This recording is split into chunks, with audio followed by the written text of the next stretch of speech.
कोणत्या व्हायरसपासून पोल्ट्रीला कोणता रोग होतो त्याची कल्पना द्या. Who can tell me?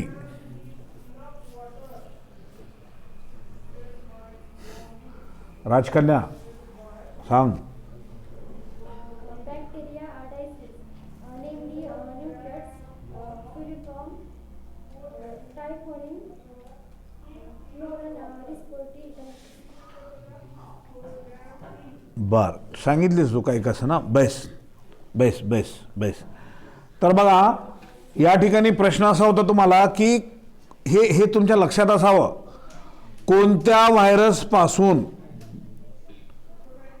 व्हायरसपासून पोल्ट्रीला कोणता रोग होतो याची कल्पना असावी.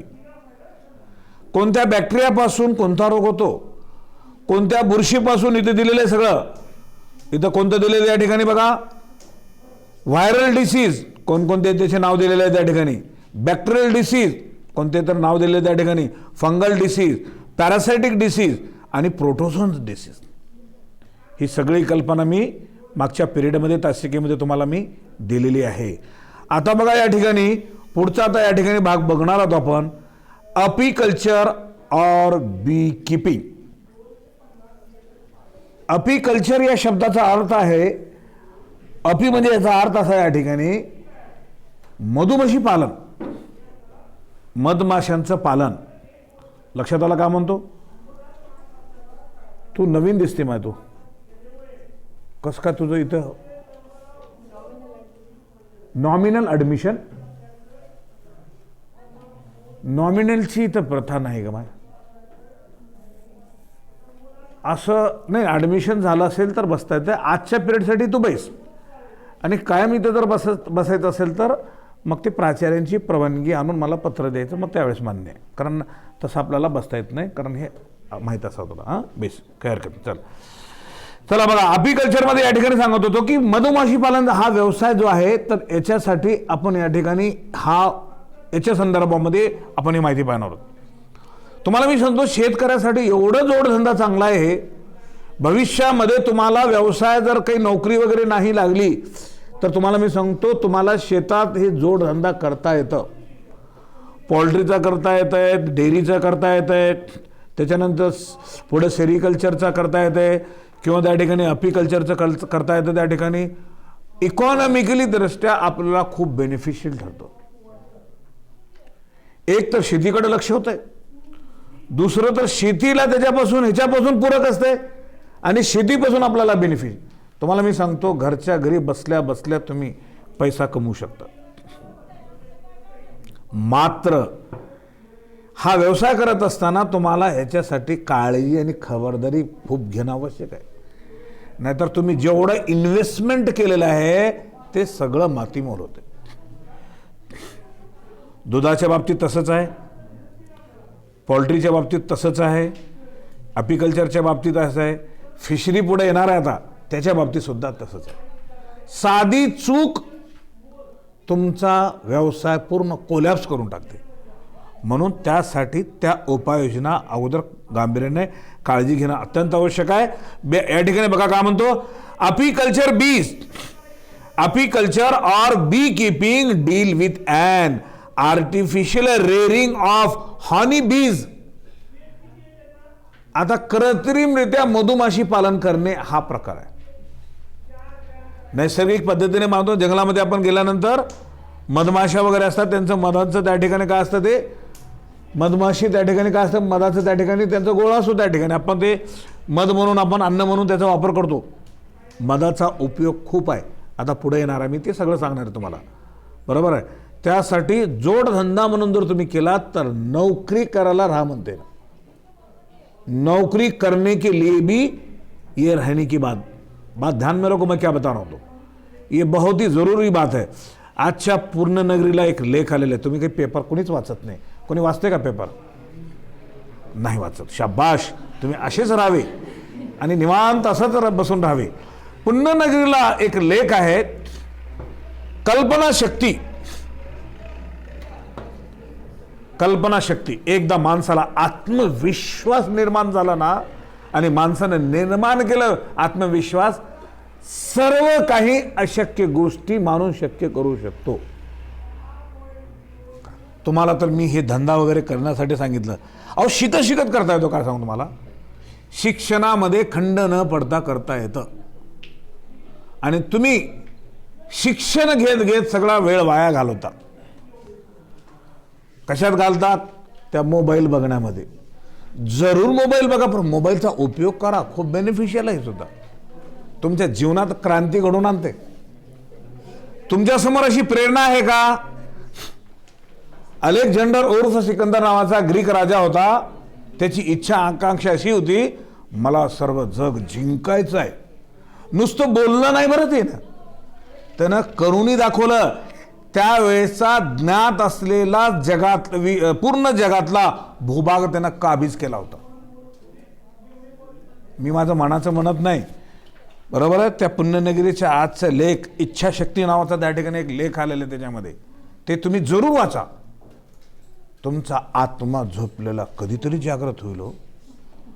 कधीतरी झोपेतून उठताल तुम्ही. कधी कुणाला काय प्रेरणा मिळेल, कधी कुणाचा आंतरिक आत्मा जागृत होईल, काही सांगता येत नाही. जरूर वाचावं. अशा गोष्टी कानावर पडावेत. लक्षात आला म्हणतो. तुमच्यासारखे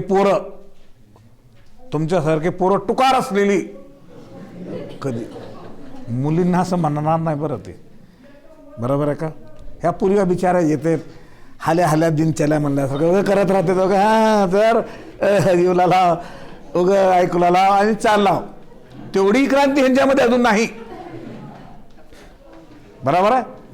बिचाऱ्या येतात कसं का असं ना, सरांना भिवून म्हणा, कुणी आणखीन काहीतरी भीती म्हणा, उगं घरचे आणखी पाठवतात म्हणा, असं काहीतरी असेल म्हणा, त्या निमित्ताने येऊ लागलेत. आणि बरोबर पोरं तर काही नाही. तुमच्यामध्ये सुद्धा कधी ऊर्जा निर्माण होईल, कधी तुम्ही त्या ठिकाणी तसं तुमच्या जीवनाला म्हणजे कलाटणी देताल, काही सांगता येत नाही. लक्षात आलं.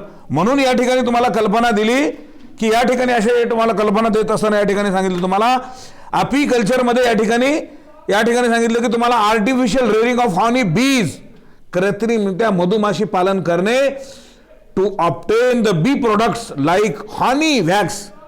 मग काय मिळतं आपल्याला त्याच्यापासून? मध आणि मेन वॅक्स. त्याच्यानंतर पोलन्स, बी व्हेनोम. पोलन म्हणजे परागसिंचन घडवून आणण्यासाठी. क्यों भाऊ क्या बात आहे? हा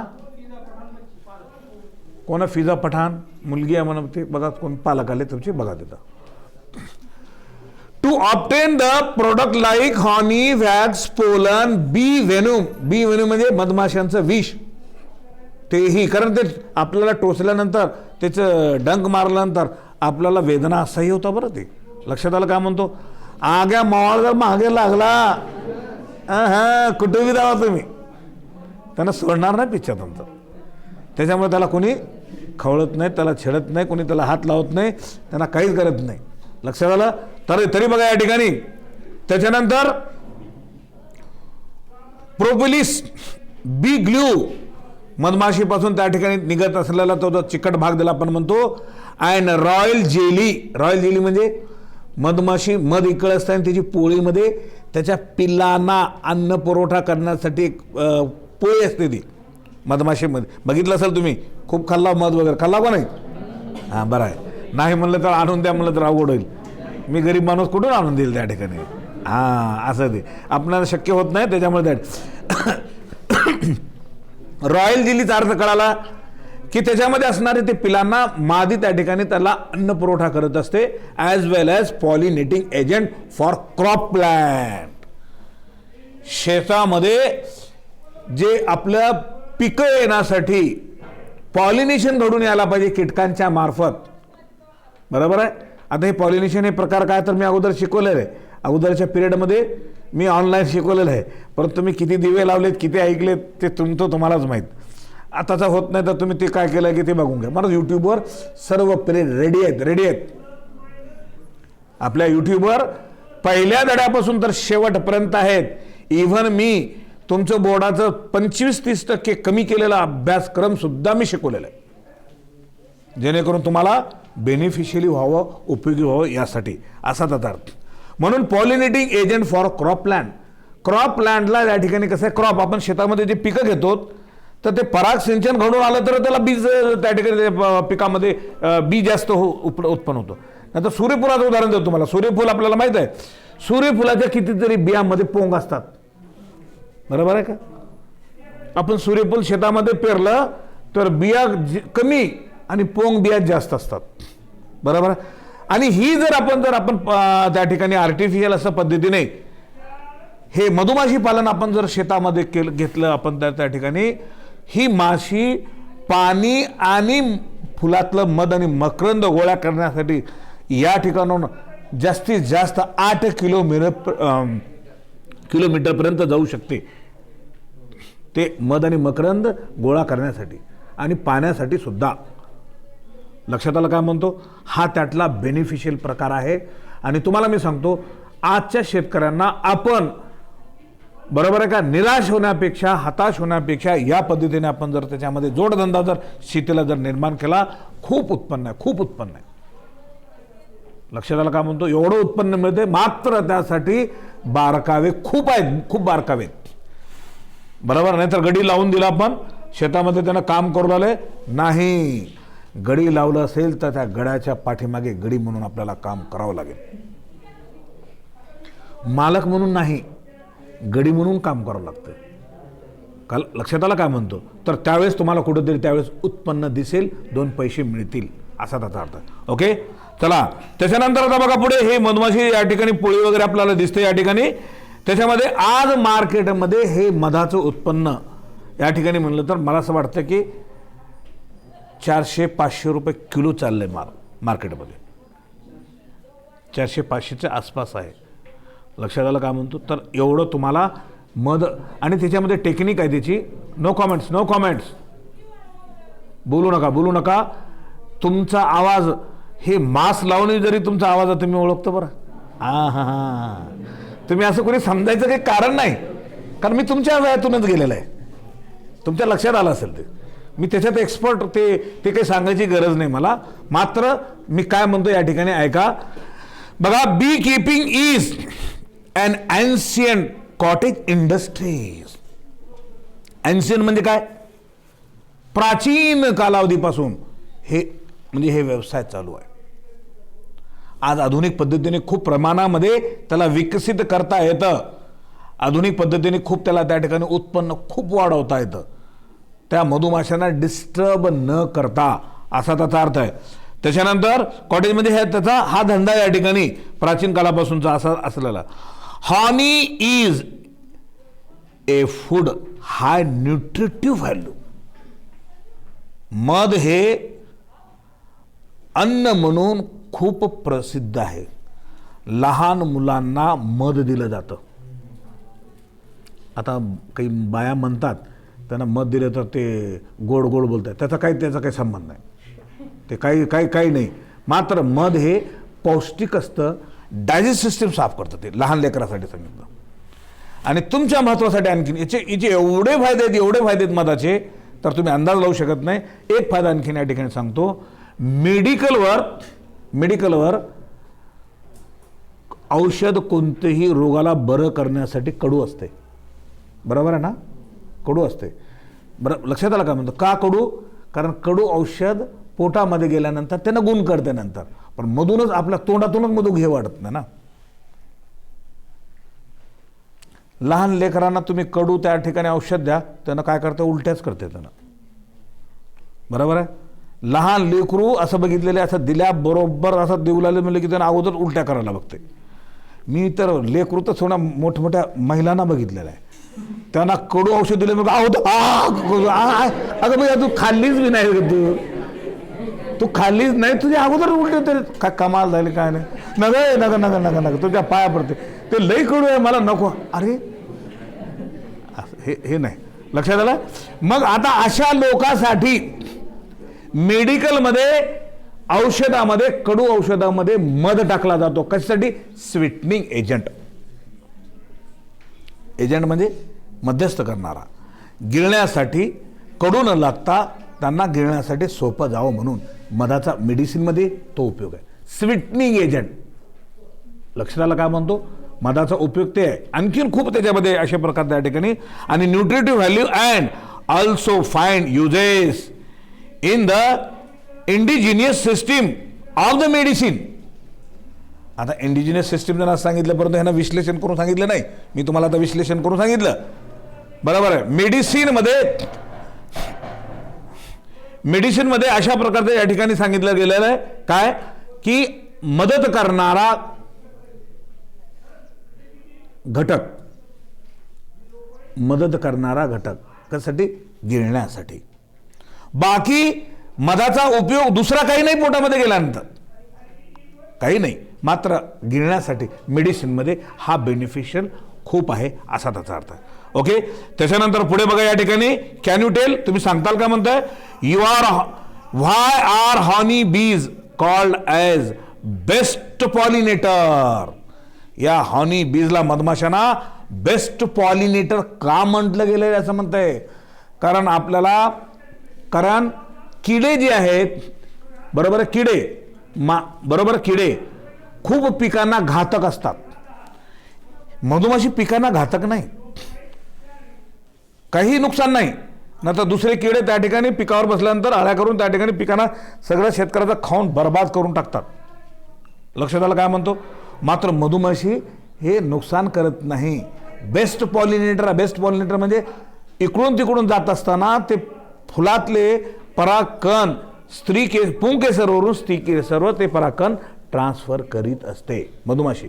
त्याच्यामुळं शेताचं उत्पन्नही मिळतं जास्त,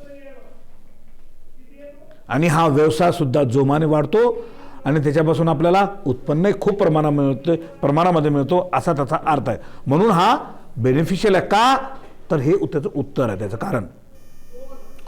4 स्पेसीज ऑफ हॉनी बीज, काय म्हणतो या ठिकाणी, 4 species of honey bees commonly found in India are Apis dorsata. त्यालाच कंसामध्ये rock bee or wild bee म्हटलेलं आहे. ह्या भारत देशामध्ये वाईल्ड म्हणजे हिंस्र, बरोबर आहे. हिंस्र म्हणजे आता मी तुम्हाला आत्ता सांगितलं, ते काही मधुमाशी जे एवढे मोठे असलेले त्या ठिकाणी आपण त्याला हात लावत नाही, कारण ते खाण्यास किंवा आपल्याला पोसण्यास योग्य नाही, आपल्या नियंत्रणामध्ये राहत नाही. ते त्याचं मध आपल्याला काढून घेता येत नाही. लक्षात आलं, मध त्याच्यापासून आपल्याला काढून घेता येत नाही. That is a wild variety, wild species, बरोबर आहे, हे लक्षात घ्या या ठिकाणी. म्हणून त्याच्यामध्ये त्याला रॉक बीज असं म्हटलेलं आहे, वाईल्ड बीज. अपी फ्लोरी लिटल बीज, लिटल म्हणजे छोटे असलेले लिटल बीज. त्याच्यानंतर आणखीन अपी मेलिफेरा युरोपियन बीज, हे पाश्चिमात्य राष्ट्रातून आणलेली, युरोपमधून आणलेली ही ही जात त्याची आपल्या देशामध्ये आपण विकसित करतो. अँड अपी इंडिया बीज, हे आपल्या देशामध्ये खूप याच्या प्रमाणामध्ये आपण काय करतो, त्याचं कल्टिवेशन करतो असा त्याचा त्या ठिकाणी अर्थ आहे.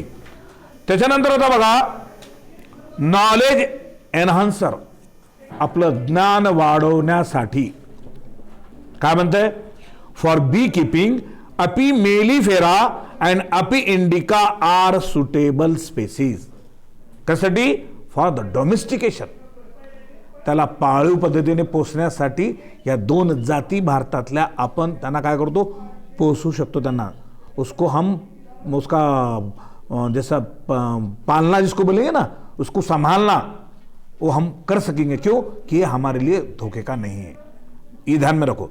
कशासाठी, hence they are known as domesticated species. म्हणून या 2 जातींना का म्हणतात, पोसणारी जाती. मिसाल के तौर पे हम गाय, भैंस, बैल, ये हम क्या करते हैं, इनको संभालते हैं.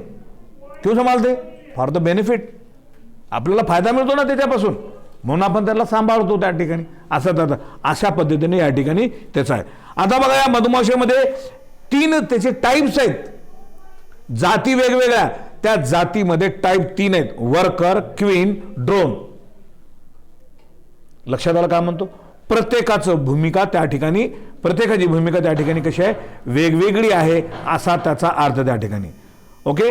आता याच्यामध्ये बघा या ठिकाणी पॉलिमॉर्फिझम इन हॉनी बीज. त्या हॉनी बीज मध्ये आता कशा प्रकारचे वेगवेगळ्या प्रकारचे मधुमाशी आहेत आणि त्यांचं काम कसं चालतं त्यांनी या ठिकाणी सांगितलेलं आहे. इथे एक आर्टिफिशियल हे हिव आहे, बी हिव, बरोबर आहे. त्याचा काय म्हणून आपण त्याचा पेट्या म्हणतात खरं तर याला, बरोबर आहे. मधमाशांच्या पेट्या असलेल्या त्या ठिकाणी, आणि हे मधमाशीच्या पेट्या जर आपण त्या ठिकाणी शेतामध्ये जर आपण ठेवलो तर एवढं उत्पन्न मिळतं, आपल्याला मध मिळते आणि पिकाचे. मला हे तुम्हाला ठोसून यासाठी सांगायचं आहे की तुमच्यामध्ये हे आधुनिक पद्धतीने शेती करण्याची स्किल जर विकसित जर झाली, थोड्याफार प्रमाणामध्ये पाण्याची उपलब्धता झाली, तर तुम्हाला दुसरीकडे हात पसरवण्याची गरज नाही. खूप मोठे व्यवसाय याच्यातून करता येतात, एवढी मोठी डीलिंग होते याच्यातून, एवढं मोठं जेवढं तुम्हाला उत्पन्न मिळालं त्याचं बेनिफिट तुम्हाला घेता येतं. मात्र काळजी आणि प्रिकॉशन घेणं अत्यंत आवश्यक आहे. जर आम्ही काळजी नाही जर घेतली तर काय होते, सगळं मातीमोल होऊन जाते, याचं सगळं खराब होतंय. आता ते कसं तर ते आता पुढे सांगतो. चला, bee keeping is protected in the area where sufficient wild shrub म्हणजे वाईल्ड म्हणजे श्रब म्हणजे झुडपे, छोटे असलेले झुडपे कोणाला म्हणायचं, झाडं म्हणजे मोठे, बरोबर आहे. कमरेपर्यंत डोक्यापर्यंत येणारे वाढणारे जे काही जंगलामध्ये असणारे त्याला श्रब म्हणतात, हे लक्षात असावं. त्याच्यानंतर wild shrub, fruit orchids, fruit येणारे फुलं, लक्षात आलं ते सांगितलेलं आहे. Cultivated crop are present, cultivated crop म्हणजे आपण पिकं घेतो ना आपण शेतामध्ये, त्या पिकामध्ये, बरोबर आहे. Full stop. Bee keeping require the equipments, bee हे आपल्याला वाढत असताना ह्यांचं सांगोपान करत असताना काही इक्विपमेंट्स लागतात. इक्विपमेंट म्हणजे साहित्य साधन, लक्षात आलं काय. त्या ठिकाणी बी हिव बॉक्स, याचा बॉक्स आहे, लक्षात आलं, ते उपयोगी आपल्याला. त्याच्यानंतर विथ कोंब फाउंडेशन शीट, त्या बॉक्समध्ये अशा वेगवेगळ्या प्रकारचे शीट्स असतात, बरोबर आहे. त्याच्या आकृतीमध्ये दिलेले आहे बी इव्हिल, बरोबर आहे. बी इव्हिल म्हणजे इव्हिल म्हणजे बुरखा, इव्हिल अंग्रेजी में लफ्ज है बुरखा, समझ में आएगा. अब बुरखा बोले तो आप वो कहीं को बोलेंगे आप, वो मक्खियाँ काटे तो कैसे चलेंगे. तो इसलिए पूरा उसको पूरा तरीके से आप तो आंख इतने तो भी खुले रखें, लेकिन इसको भी जाली रहती है बुरखे को. पूर्ण अंगावर परिधान करून त्या ठिकाणी ते किपिंग किंवा त्या ठिकाणी काढावं लागतं, कारण ते मधमाशा आपल्या अंगावर बसले आणि आपल्याला जर चावायला लागले तर माणूस सहन करू शकत नाही. म्हणून तो त्या ठिकाणी संदर्भ असं दिलेला आहे. त्याच्यानंतर स्मोकर, बी ब्रश, स्मोकरमध्ये धूर, त्या ठिकाणी थोडंसं धूर धुवून त्यांना ते ज्यावेळेस काढायचं ते त्या पद्धतीने केलं जातं. मात्र आता ह्यानं जे सांगितलेलं आहे ह्याच्यापेक्षा वेगळी आधुनिक पद्धत आहे. काय आहे तुम्हाला मी सांगतो. हे जे बॉक्स आहे मध्ये पोळी वेगळी असते, मधाचं त्या ठिकाणी त्याची शीट वेगळी असते. त्याला काय केलं जातं, सलाईन आहे ना, सलाईन आपल्याला माहीत आहे, आपण वरून सलाईन खाली हे करतो, वर हे करू, बरोबर आहे, जेणेकरून वर सलाईन आहे आणि आपण शरीरामध्ये द्यायचे. आता ह्याला काय करायचं, सलाईनची जी निडल आहे हळूवार न डिस्टर्ब होतात त्याच्या पोळीमध्ये टोचली जाते आणि खाली बॉटल ठेवली जाते. मधुमाशांना अजिबात कळत नाही, हळूहळू मध त्या बॉटलमध्ये जमा होत असते, बरोबर आहे. मधुमाशांना कळालं आपलं मध इथून कोणतरी चोरी करून ठेवलेले आहेत, त्यांनी पळून जातात, कारण माणसाला फुकट खायची सवय आहे, त्यांनी कष्टानं निर्माण केलेलं आहे, बरोबर आहे का. माणसं म्हणजे प्राणी सगळे फुकट खाणार आहेत, आणि त्यातल्या त्यात माणूस तर खूपच कमालीचा आहे त्या ठिकाणी. मग त्यांनी कष्टानं जमवलेलं त्यांना आणण्यासाठी, तयार करण्यासाठी किती कष्ट करावं लागतंय, कधी विचार केला आपण नाही का. आपल्याला फुकट खायचं असतं म्हणून आपण विचार करत नाही त्यांचा, बरोबर आहे. हां, तर म्हणून त्याला त्या मधमाशांच्या पोळींना डिस्टर्ब न करता फक्त सलाईनची निडल लावून नंतर बारीक ट्यूब असल्यासारखे असते आणि मध एका बॉटलमध्ये जमा होत असतं आणि ते त्याला कायम ठेवलं जातं आणि त्याचे प्रमाण असते, कधी कधी घ्यायचं कधी नाही. ती बॉटल भरली की अलगद अशा पद्धतीने त्या बॉक्सला डिस्टर्ब न करता, स्पर्श न करता, न हलवता घ्यायचे. ऑटोमॅटिक तुम्हाला बॉक्स ते शुद्ध तुम्हाला हॉनी मिळेल. किती सोपी पद्धत है कोई तकलीफ. वो भी बेचारे, क्योंकि मानवाला कसं आहे, थोडं चालाक बुद्धि है, हो मैं सांगितलेला, इंसान को थोड़ा अकल ज़्यादा है, बराबर है, और जानवरों को भी अकल है, लेकिन प्राण्यांना सरळ बुद्धि है, माणसाला सतसत विवेक बुद्धि है. इसलिए उर्दू में इंसान को अलग दर्जा दिया गया है, अशरफुल मखलूक़ात का दर्जा है. सभी जानदारों से इंसान को अलग सोच है. आणि आपल्या मराठीमध्ये त्याला म्हणतात बुद्धिमान प्राणी. पर कधी कधी बुद्धिमान प्राण्याला सुद्धा घसरण लागते बरं का. कोरोनाना लावले की कोरोनाना कोणालाच त्रास नाही, फक्त मानव जातीलाच त्रास आहे. सर्व प्राणी सुखी आहेत, मस्त फिरलेले, त्यांनी काय म्हणलं उड्या मारत फिरू लागले. सर्व लहानातले लहान प्राणी आणि मोठेतले मोठे प्राणी असं मस्त मध्ये फिरलं. माजलो होतो रे तुम्ही माणसांनो म्हणत होते, तुम्ही लय माजलो तर आमच्यावर लय अन्याय केलो, आम्हाला तुम्ही जमूच देत नव्हतो. आता तुमची बारी आली, आता कसं तोंडाला बांधून फिरू लागला. सही है ना. वक्त सबका आता है, वक्त सबका आता है, अति तिथे माती होणार. म्हणून मी 2 फॉर्म्युले सांगितले तुम्हाला. कधीही कुणावर अन्याय करायचा नाही आणि अन्याय सहन सुद्धा करून घ्यायचा नाही. लक्षात आलं काय म्हणतो. या सिस्टीमने तुम्ही जगलात तर काही प्रॉब्लेम येणार नाही. नाहीतर आज आपल्यामध्ये शक्ती आहे म्हणून आपण अशक्तवर जर आपण रोब जर दाखवलात, मोठा माणूस आहे लहान लेकरावर जर दमदाटी केलात, तर भविष्यामध्ये ह्यानं कधीतरी म्हातारा होणार आहे, त्यानं कधी ह्याच्यापेक्षा बलवान होणार आहे. त्यावेळेस खा की गपचूप म्हणते त्यांना, राहा की तुला रावटना झाले का म्हणते ते. घरातच कोणीतरी एखादा भाऊ असेल तर, आता मी दुसरं कशाला वडिलांचं कशाला उदाहरण देऊ, तर वडील तर पोसणारे असतात लेकरांना, भावाभावाचं देतो उदाहरण. एक मोठा भाऊ आणि छोटा भाऊ आहे, बरोबर आहे, परंतु जमत तर नाही. ह्याना अनुसतं बघतोस का असंच करते त्यांना. लय शहाणा झाले तर तो बरं जाऊ दे रे जाऊ दे, त्याला माफ केलं मी, माफ केलं नाही म्हणत नाही, ह्याची ताकद कमी पडणार आहे. आणि ह्याची ताकद जास्त झाल्यानंतर अरे राहा की गपचूप, फुकट खाऊ लागेल त्याला, मी तर आणून दिलं तुला, तुला खाऊ बी वाटणार झालं का, तुला खातोस का बघतोस हा म्हणाला. तो इसलिए कायनात के अंदर क्या है, सबका वक्त आता है, इसलिए हम किसी पे जुल्म नहीं करना है, बात ध्यान में रखना. या सूत्राने कायम चला, तुम्हाला जीवन जगण्यासाठी सुखी राहील असं या ठिकाणी माझं म्हणणं आहे. चला त्याच्यानंतर या ठिकाणी म्हणा बी ब्रश, बी ग्लोव्ज, बरोबर आहे. ग्लोव्ज म्हणजे ते हातामध्ये जे वापरतो ना ते हँड ग्लोव्ज. त्याच्यानंतर गम शूज, पायामध्ये असलेले सॉक्स वगैरे असतील. अनकॅपिंग नाईफ, बरोबर आहे. म्हणजे अनकॅपिंग म्हणजे नाईफ म्हणजे ते सुरा असतो ना, सुरा ते मध असलेला तेवढाच भाग कट करणे. आता ह्यानं वेगळी पद्धत सांगितलेली, आता मी वेगळी तुम्हाला सांगितली, ते ह्याच्यात नाही आहे. ते त्यानं म्हणलं ते मध असलेलं तेवढं ते बतईनं त्या ठिकाणी म्हणा, किंवा कोणतं तरी हळवार ते काही कट करणारा जो भाग आहे त्याच्यानं ते कट करून अलगद बाजूला घ्यायचं असं त्यानं सांगितलेलं आहे, बरोबर आहे. त्याच्यापेक्षा आधुनिक पद्धत मी ते सांगितली, आता त्याच्यात नाही, असू द्या नाही तर नाही. त्याच्यानंतर बघा पुढे स्वार्म नेट, नेटमध्ये जाळी, बरोबर आहे. Queen excluder, overall have hue tools, हे सगळे सगळे त्या मधमाशीचं जे बॉक्स आहे त्याच्यामध्ये असतात सगळे ते मधमाशींची पोळी वगैरे. इथं बघा या ठिकाणी, आता मी हे बॉक्सचं त्या ठिकाणी तुम्हाला नाव या ठिकाणी वरून वाचतो मी.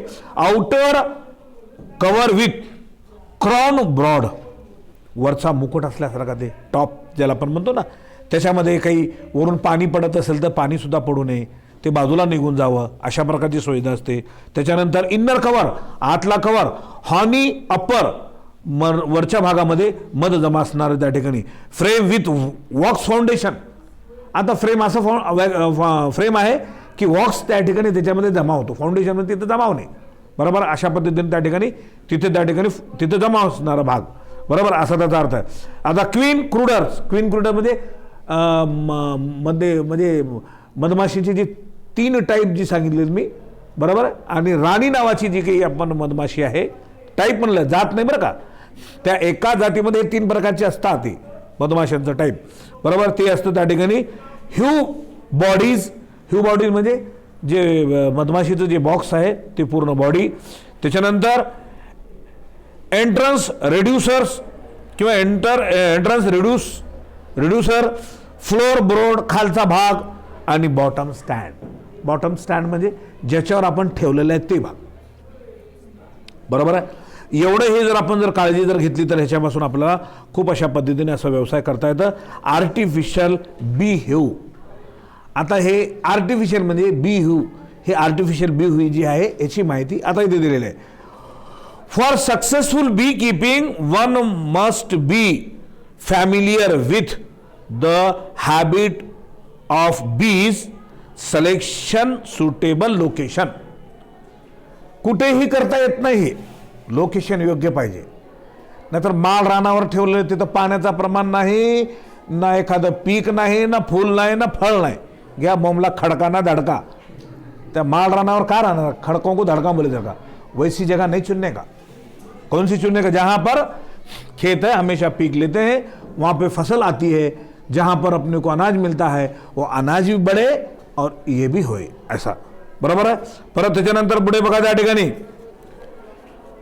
Suitable location, catching and having of swarms. Swarm म्हणजे झुंड. Management of huge during the different season. वेगवेगळ्या सीझनमध्ये वेगवेगळ्या पद्धतीने, कारण पावसाळ्यात, उन्हाळ्यात, हिवाळ्यात. पावसाळ्यात काय उपाययोजना करायला पाहिजे, पाणी जाऊ नये म्हणून ती उपाययोजना करावी लागते. हिवाळ्यात जास्त अति थंडी झाली तरी प्रॉब्लेम निर्माण होतो त्या ठिकाणी. उष्णता असेल तर उष्णतामध्ये मोठमोठे प्राणी मरतात. ही तर मधमाशी आहे त्या ठिकाणी, त्याची सुद्धा काळजी आपण घ्यायला पाहिजे. मग त्याच्यानंतर handling and collection of हॉनीज.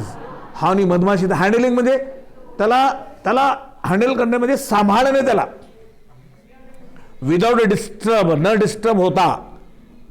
Handling म्हणजे उसको संभालना, उसको ध्यान करना, उसकी देखभाल करना. बरोबर असा त्याचा अर्थ आहे.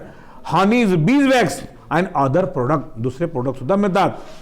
Periodic inspection for cleanliness in hive box. बघा, activity of bees and queen, condition of brood, provision of water is very much necessary. स्वच्छता हे सर्वात महत्वाचं आहे. मी नेहमीच म्हणत असतो, सफैयत आदि से ज्यादा बीमारी दूर करने का मसला आहे. इथे सुद्धा स्वच्छता पाहिजे. नाही तर तिथं मध असते, मध असल्यानंतर त्या ठिकाणी मुंग्या लागतात. हेही महत्वाचं आहे. मुंग्या लागतात बरं, कारण मध असल्यामुळे त्या ठिकाणी. मग त्याच्यानंतर त्या मधमाशी खाली असल्यामुळे दुसरे त्याला खाणारे दुसरे प्राणी येतात. तेही काळजी घ्यावं लागते. ते प्रिडेटर आहे, त्याने हे सांगितलं नाही तर. मात्र परत त्याच्यानंतर हे सगळ्या गोष्टी आवश्यक आहे. Many Indian crop field need the services of honey बीज ॲज ए पॉलिनेटर. आपल्या देशामधल्या अशा प्रकारचे जे काही पिकं असतील तर तिथे पराग सिंचन घडवून येण्यासाठी पिकांना ह्या मधमाशा अत्यंत आवश्यक आहे. Bee keeping in the crop field of sunflower. बघा कुठे करायला पाहिजे, सूर्यफुलाच्या शेतामध्ये. त्याच्यानंतर मस्टर्ड, राईच्या शेतामध्ये. त्याच्यानंतर शॉफ फ्लावर, केसरचं फूल ज्याला आपण म्हणतो ते. चिली, मिरची, कोबेज, कुकुंबर, ककडी, लेगुम, शेंगाणारे प्लांट्स असतील. फ्रूट्स म्हणजे फळं येणारे, लाईक ॲपल, मँगो, सिट्रस. बरोबर आहे. सफरचंद आहे, मँगो आहे, आणि त्याच्यानंतर सिट्रस म्हणजे लिंबू वगैरे असतील ते. Etcetera help in increasing the productivity of the honey as well as crop tremendously. त्याच्यामुळे प्रचंड अशा प्रकारचं उत्पन्न आपल्याला मिळतो. लक्षात आलं काय म्हणतो. तर नंतर फिशरीचा भाग आहे. आपण नंतरच्या तासिकेमध्ये फिशरीचा भाग आपण घेऊया. इथपर्यंत कोणाला काही शंका असतील तर विचारा. काही